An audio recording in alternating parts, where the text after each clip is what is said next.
ভেজা ছাতা। বৃষ্টিটা হঠাৎ শুরু হয়েছিল। কেউ প্রস্তুত ছিল না, সবাই দৌড়াচ্ছিল। কারো হাতে ছাতা, কারো হাতে শুধু তারা। ছেলেটার হাতে একটা পুরনো ছাতা ছিল, ভাঙা, একটু কাত, কিন্তু কাজ চলতো। বাস স্টপে দাঁড়িয়েছিল একজন বৃদ্ধ মানুষ, ভিড় ছিল চুপচাপ। ছেলেটা এক মুহূর্ত ভাবল তারও দেরি হচ্ছে। তারপর ছাতাটা একটু এগিয়ে দিল।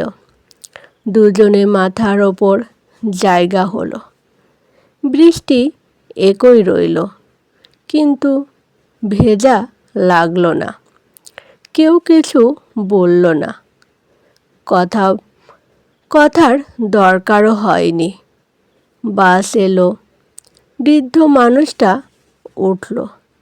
ছেলেটা দাঁড়িয়েই রইল। ছাতা তার হাতেই ছিল, কিন্তু মনটা হালকা হয়ে গেল। কিছু ভালো কাজ ভিজিয়ে দেয় না, বরং ভেতরটা শুকিয়ে দেয়। ভালো হতে সময় লাগে না, ইচ্ছা থাকলেই হয়।